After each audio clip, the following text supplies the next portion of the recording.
Sinasabi nila na ang economic provision lang daw ang i-change nila. Pero halimbawa, binuksan mo ang Constitution, hindi pwede na economic provision lang. Pagbukas mo niyan lahat, tatamaan yan.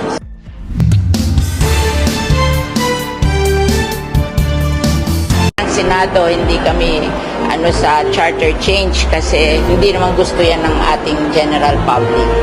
It has been noted in all the research na ayaw nila ng charter change. Pero bang kayo ma'am, so far, negative? Basta ayaw ng tao, ayaw ko.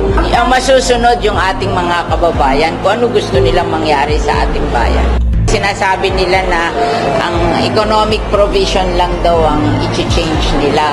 Pero halimbawa, binuksan mo ang Constitution, hindi pwede na economic provision lang. Pagbukas mo niyan lahat, tatamaan yan.